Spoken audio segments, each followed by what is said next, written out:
Welcome to the So That's Why podcast, where we unpack the science behind everyday questions. I'm Jen. I'm Chris. And I'm Matt.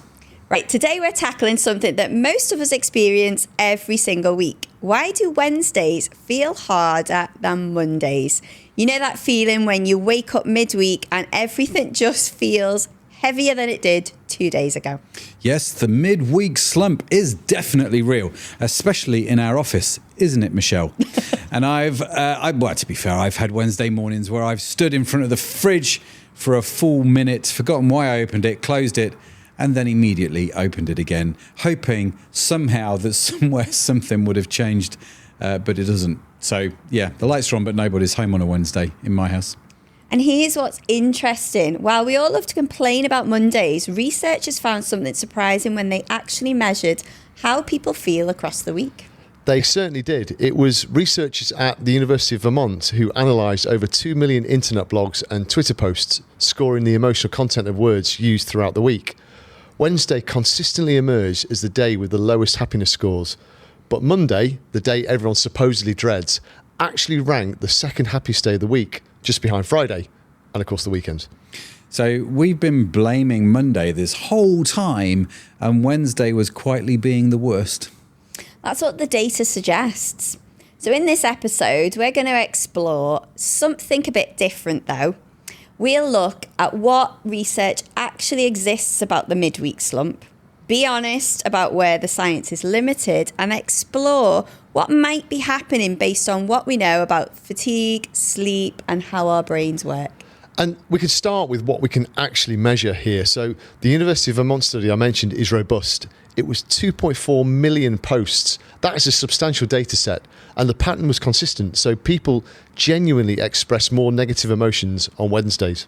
There's another fascinating study from the University of Lincoln, and they looked at how we cognitively process different days of the week. So they found that almost 40% of participants confused the current day with the day before or after.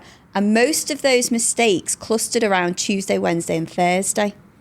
So people literally don't know what day it is in the middle of the week. Well, for me, it's all week, but a lot of people in the middle of the week. Well, it's more than that, because when researchers tested how quickly people could correctly identify the current day, participants could say it was Monday or Friday twice as fast as they could for Wednesday. Mm-hmm. And the explanation for this can come down to mental representation. So Monday has strong associations. It's back to work, it's hectic, but it also has that fresh start feeling.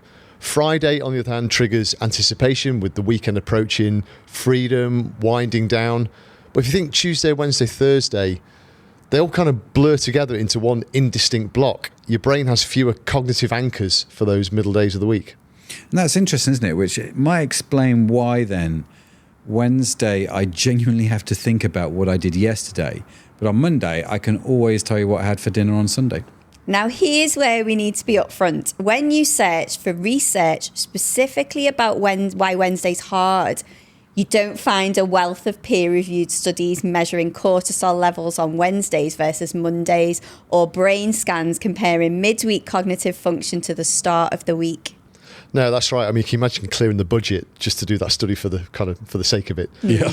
But the Wednesday experience is clearly real. The sentiment data proves that millions of people feel it, but the specific biological mechanisms haven't been extensively studied in a Wednesday context. What we can do is look at the science that tells us about fatigue, about sleep, about cognitive load, and consider how we might apply these things to the midweek pattern. So we're being honest then that the science is a bit thin on the ground for this specific question. Exactly. So let's explore what might be happening based on what we do know.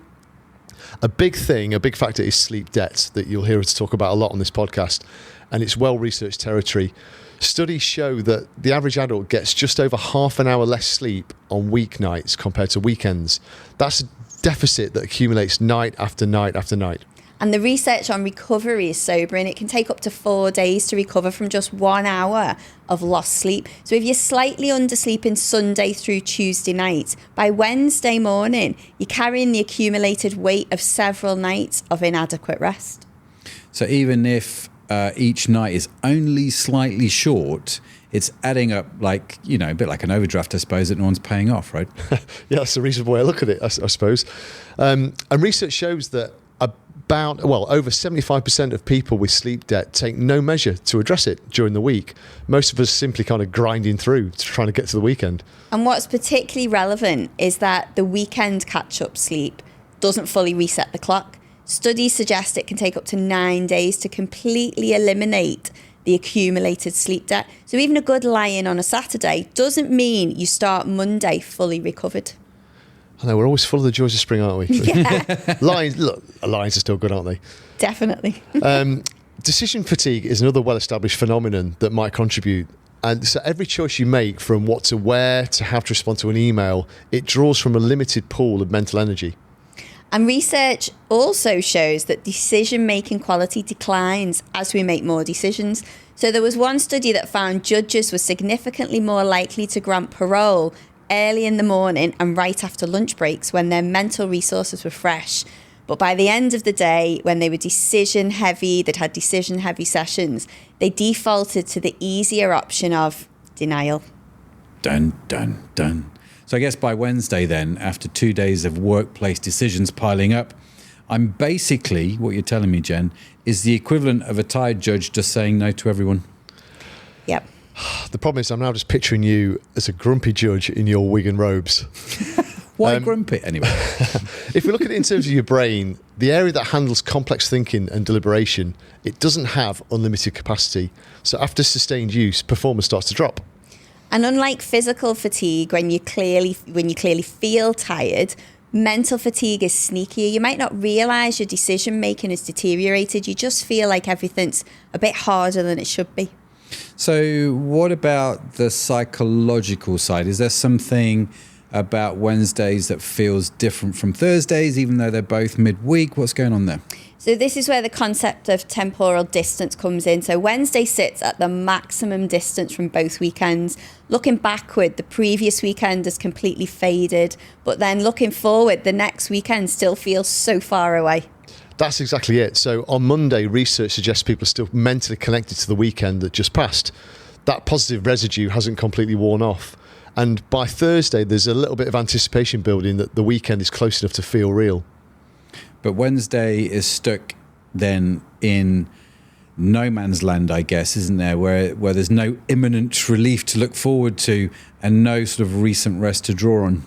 Yeah, and it's been coined, it's been given the term hump day, and this captures it perfectly. So Wednesday is like the peak of the weekly hill. You've climbed for 2 days and you can see that you've got 2 more days of descent ahead, but you're standing at the summit with the longest view in both directions. Yeah, that's exactly it. But whether this psychological positioning directly affects our biology is harder to say, but it certainly seems likely that feeling trapped at the furthest point from rest could compound other fatigue effects. Okay, so pulling this together, we have solid evidence that people feel worse on Wednesdays, and we have plausible mechanisms from sleep and fatigue research, but we're connecting dots rather than citing Wednesday-specific studies, right? Yeah, I think that's a fair summary. So the lived experience is validated by data. The mechanisms are an educated inference based on well-established research about fatigue, sleep debt, cognitive load.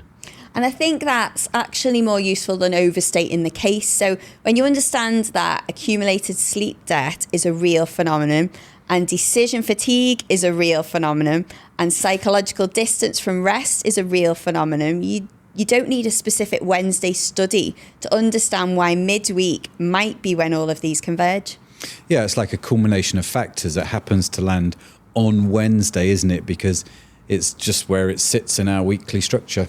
Exactly. Wednesday is just usually the point where that accumulated weekly strain peaks before recovery comes into view. Okay, so what might help based on what we know? So if sleep debt accumulation is part of the picture, which it usually is, then consistent sleep across the week matters more than weekend catch-ups. The research is clear that regular sleep patterns serve us better than a run of low sleep and then trying to have a line at the weekend to compensate. Which is, to be fair, easier said than done, isn't it? That's especially when there's one more episode of something calling to you at 10 o'clock on the Tuesday night. Yeah, and decision fatigue research suggests that reducing cognitive load on high strain days could help too. But if Wednesday is your low point, that might not be the day to tackle your most complex decisions. No, exactly right. And some people find that front-loading demanding work earlier in the week when your resources are fresher and saving more routine tasks for midweek works better with their natural patterns than trying to work against them. So Wednesday becomes a day for ticking off the simple stuff rather than reinventing the wheel then? Well, it's worth experimenting with, and building in small things to look forward to midweek might help with that temporal distance problem, something that breaks up the long stretch between weekends, and certainly bringing chocolate into the office helps as well. Mental notes. Hint, hint. One of the things I find interesting about this whole topic is how our weekly structure creates its own biological and psychological pressures. So the 7-day week with 5 days of work and 2 days of rest is no kind of natural law. It's something we've constructed, and our bodies are basically trying to cope with it. And our bodies and minds respond to that structured in patterned ways. Whether or not we have a complete scientific picture of why Wednesdays feel hard, the pattern is real enough that millions of people experience it. Yeah, and it's validating to know it's not just me struggling to remember my own name by Wednesday afternoon as well. I'm not going to lie. No, and the study data I referred to proves you're in good company. And understanding the likely mechanisms, even without definitive Wednesday research, it gives you something concrete to work with. Sometimes the most useful thing is simply knowing that an experience is normal and shared, and you're not failing. You're responding to accumulated pressures in a completely predictable way. So, why do Wednesdays feel harder than Mondays? So Wednesdays sit at the point of the week where accumulated sleep debt, decision fatigue and psychological distance from rest all converge together. So it's probably not that Wednesday has magical properties that make it terrible. It's that our weekly patterns create a natural low point, and Wednesday is where it lands. So that's why Wednesdays feel harder than Mondays. The experience is validated by data, even if the complete scientific picture is still emerging. You're not imagining it, and you're certainly not alone in feeling it. No, and understanding the likely factors gives you the opportunity to experiment with what helps, doesn't it? So whether that's protecting your sleep, adjusting when you tackle demanding work, or simply being kinder to yourself on those days when everything feels heavier. That's it for this week. Make sure you hit that subscribe button. We're unpacking the science behind everyday questions each week. Tell us in the comments what you'd like us to explore. Thanks for geeking out with us. But for now, that's it from me. That's it from me. And that's it from me. Bye for now.